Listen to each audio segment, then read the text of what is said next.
నమస్కారం. వల్లభనేని వంశీ గారు ప్రస్తుతం ఈయన జైల్లో ఉన్నారు, రిమాండ్లో. చాలా మంది డౌట్ ఏంటంటే వల్లభనేని వంశీ గారు ఇంకా బతికుండటం చాలా ఆశ్చర్యకరం అని అంటున్నారు. ఎందుకంటే వల్లభనేని వంశీ గారు ఈ పాటికి ఎన్కౌంటర్ అయిపోయేవాళ్ళు అనేది చాలా మందికి ఉండేటువంటి అభిప్రాయం. అదేంటండి ఇలా అంటున్నారని మీకు ఒక డౌట్ రావచ్చు. ఆయన భార్య గారు కూడా ఈ మధ్య మీడియా ముందుకు వచ్చేసి మా ఆయన్ని క్షమించండి, ఆయన చాలా అమాయకుడు అని ఆమె కొన్ని చెప్పడం జరిగింది. అసలు ఈయన గురించి కూడా మనం కొంత విశ్లేషణ అనేటువంటిది కూడా చేద్దాం. తెలుగుదేశం పార్టీ తరఫున అనేక మంది ఎమ్మెల్యేలు కూడా అవకాశం పొందారు. వాళ్ళలో వంశీ గారు కూడా ఒకరు. ఈయన తెలుగుదేశం పార్టీలో ఒక సీనియర్ రాజకీయవేత్త. తెలుగుదేశం పార్టీలో ఉన్నటువంటి అంతర్గత విషయాలన్నీ తెలిసిన వ్యక్తుల్లో ఈయన కూడా ఒకరు. తెలుగుదేశం పార్టీ విధానాలు, పార్టీ పరంగా అంతర్గతంగా జరిగేటువంటి రాజకీయాలు వంశీ గారికి కూడా చాలా బాగా తెలుసు. ఈయన 2 సార్లు టీడీపీ తరఫున కూడా గెలుపొందారు. తరువాత మన రాష్ట్రానికి ప్రత్యేక హోదా రాలేదు. ఈ ప్రత్యేకమైనటువంటి ఆంధ్రప్రదేశ్లో ఈయన ఇమ్మలేకపోయారు. తదుపరి వచ్చినటువంటి జగన్ గారు చీఫ్ మినిస్టర్ అవటం వల్ల ఈ కొంతమంది ఉంటారు రాజకీయ నాయకులు, వీళ్ళు ఏం చేస్తారంటే, బహుశా ఈ మధ్య ఒక సినిమా కూడా వచ్చింది, రానా గారు చాలా అద్భుతంగా నటించారు. ఆ సినిమాలో ఒక డైలాగ్ ఉంటుంది, రాజకీయ నాయకులు అనేటువంటి వాళ్ళు ఒక రకమైన కులము, ఒక రకమైనటువంటి మనుషులు. వీళ్ళు ఎటువంటి వాళ్ళు ఏంటంటే ఏ పార్టీ గెలిస్తే ఆ పార్టీ సైడ్ కొంతమంది వెళ్ళిపోతారు. సో వైఎస్ఆర్ కాంగ్రెస్ పార్టీ గెలిచింది అనుకుందాం, కొంతమంది అంతా వెళ్ళి వైఎస్ఆర్ కాంగ్రెస్ పార్టీలో చేరిపోతారు. లేదు తెలుగుదేశం పార్టీ గెలిచింది, తెలుగుదేశం పార్టీలోకి వెళ్ళిపోతారు. కాంగ్రెస్ పార్టీ గెలిచింది అనుకుందాం, కాంగ్రెస్ పార్టీలోకి వెళ్ళిపోతారు. టీఆర్ఎస్ పార్టీ గెలిచింది, టీఆర్ఎస్ పార్టీలోకి వెళ్ళిపోతారు. ఈ విధంగా కొంతమంది రాజకీయ నాయకులు ఎలా ఉంటారంటే ఏ పార్టీ గెలిస్తే ఆ పార్టీలోకి వెళ్ళిపోతారు. మొత్తం మేమే ఉంటాము అని ఒక మంచి డైలాగ్ ఉంది.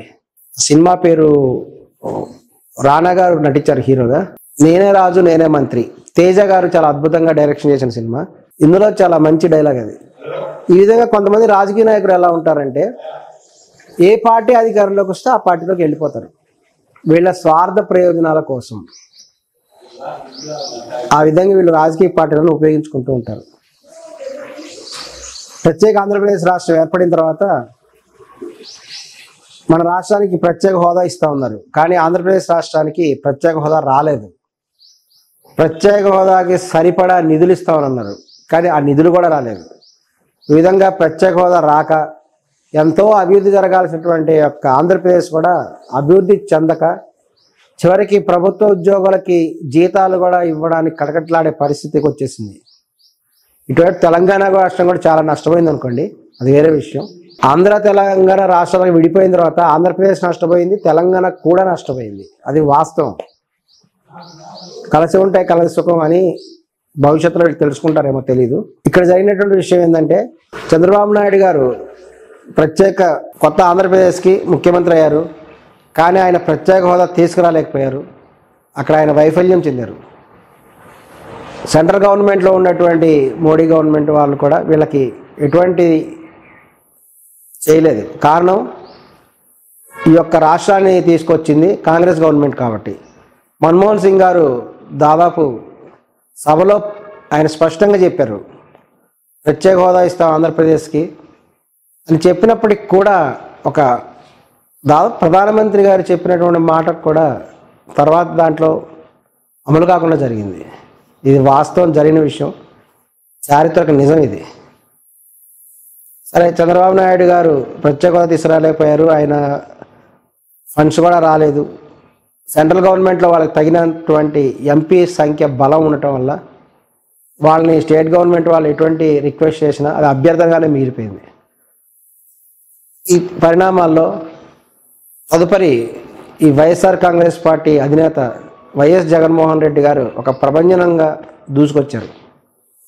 ఆయన తన నవరత్నాలైనటువంటి పథకాల ద్వారా, తన సుడిగాలి పర్యటన ద్వారా, పాదయాత్రల ద్వారా ప్రజల అభిమానాన్ని కూడా చూరగొని తర్వాత కూడా గెలిచారు.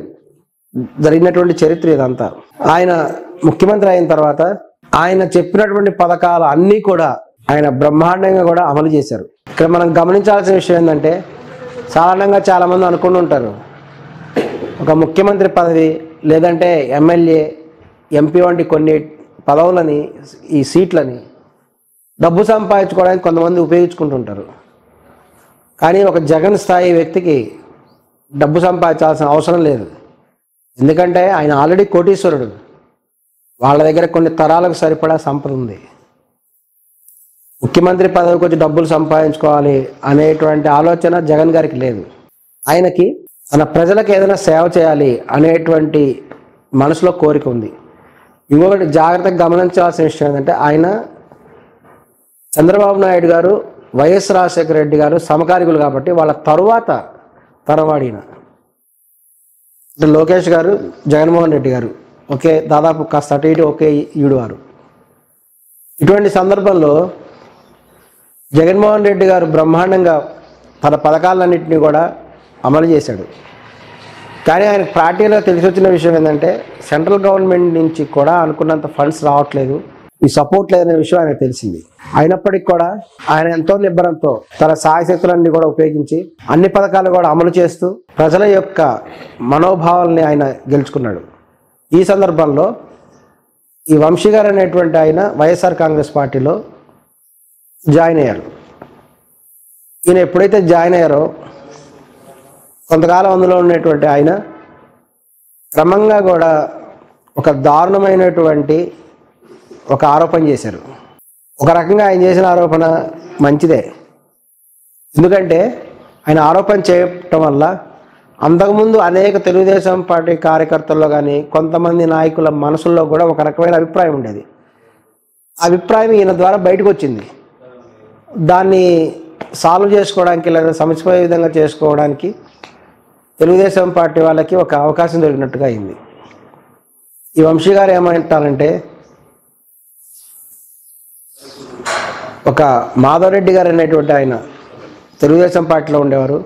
ఆయనకి చంద్రబాబు నాయుడు గారు సతీమణి అనేటువంటి ఆమెకి ఒక రకమైనటువంటి రిలేషన్ ఉంది, వారికి పుట్టినటువంటి వారే లోకేష్ గారు అనేటువంటి ఒక పెద్ద అభాండం వేయటం జరిగింది. ఇది నిజంగానే తీవ్ర ప్రకంపనలు సృష్టించింది. చాలామంది అనుకున్నారు అప్పుడు వంశీ గారిని లేపేస్తారు అనుకున్నారు చాలామంది. ఇతను త్వరలో హత్యకు గురవుతారు, ఏదో రకంగా ఎవరి పేరుతోటో ఎవరో సంఘ విద్రోహ శక్తులు చేసినట్టుగా జరిగిపోతుంది అని కూడా చాలామంది కూడా అనుకున్నారు. కానీ జగన్ గవర్నమెంట్లో ఉండటం వల్ల చాలా బలమైనటువంటి సెక్యూరిటీతో ఉండగలిగారు. కానీ ఆయన చేసినటువంటి ఆరోపణ కూడా ఎన్టీఆర్ కుటుంబం మొత్తాన్ని ఏకం చేసింది. ఒక రకంగా చెప్పాలంటే ఈ వంశీ అనేటువంటి ఆయన ఎన్టీఆర్ కుటుంబ సభ్యులకు గొప్ప మేలు చేశాడు ఈ ఆరోపణ చేయటం ద్వారా. ఎందుకంటే అంతకుముందు ఎన్టీఆర్ కుమారులు, కుమార్తెలు వీళ్ళు అనేక మంది ఉండటం వల్ల, వాళ్ళు పెరిగి వాళ్ళ వృత్తులలో ఉండటం వల్ల, మరియు వాళ్ళ మధ్య సహజంగానే కొంత భేదాభిప్రాయాలు ఉన్నాయి. చంద్రబాబు నాయుడు గారికి, తర్వాత దగ్గుబాటి వెంకటేశ్వరరావు గారికి కొన్ని డిఫరెన్సెస్ ఉన్నాయి. పురంధరేశ్వర గారు కొంచెం డిస్టెన్స్ మెయింటైన్ చేసేవాళ్ళు. వాళ్ళ మధ్య ఉన్నటువంటి కొంత అంత గ్యాప్స్ కూడా అవన్నీ తొలగిపోయినాయి. ఎన్టీఆర్ కుటుంబం మొత్తం కూడా ఒకే గూటికి వచ్చేసేసింది. వాళ్ళందరూ కూడా ఏకమైపోయి బహిరంగ ప్రకటన కూడా చేయడం జరిగింది. మేమందరం ఒకటే, మేము లోకేశ్వర్ గారికి మేము సపోర్ట్ చేస్తున్నాము, ఇటువంటి వాటిని మేము ఖండిస్తున్నాము అని వాళ్ళు బహిరంగంగా కూడా చెప్పడం జరిగింది. ఈ సందర్భంలో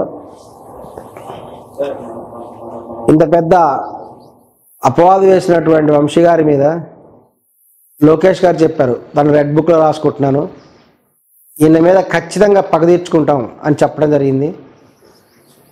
సహజంగానే తెలుగుదేశం గవర్నమెంట్ అధికారంలోకి వచ్చిన తర్వాత వాళ్ళ రెడ్ బుక్ ప్రకారమే కూడా గమనిస్తే 1 by 1 అందరి మీద కూడా వాళ్ళు కేసుల ద్వారా వాళ్ళు చేసినటువంటి వాటి కేసులు తీసి కేసులు పెట్టడం జరుగుతుంది. ఇప్పుడు రీసెంట్గా వల్లభనేని వంశీ గారిని కూడా అరెస్ట్ చేశారు, లోపల తీసుకెళ్లారు. కొంతమంది అంటున్నారు ఆయన మీద థర్డ్ గ్రేడ్ ట్రీట్మెంట్ ఇస్తున్నారు అంటున్నారు, కొడుతున్నారు అంటున్నారు. కొంతమంది ఏమో ఆయన ఎన్కౌంటర్ కూడా చేసేస్తారని కూడా అంటున్నారు. ఇది ఏం జరుగుతుందో భవిష్యత్తులో చూడాలి. కానీ జగన్ గారు మటుకు ఇతనికి ఎంతో కూడా మోరల్ సపోర్ట్ ఇస్తున్నారు. మోరల్ సపోర్ట్ ఇచ్చి దాని వెనక నేనున్నాను అని భరోసా ఇవ్వటం కూడా జరిగింది. చూద్దాం భవిష్యత్తులో ఏమవుతుందో. వల్లభనేని వంశీ గారు ఎన్కౌంటర్ అవుతారా, మిగులుతారా చూద్దాం.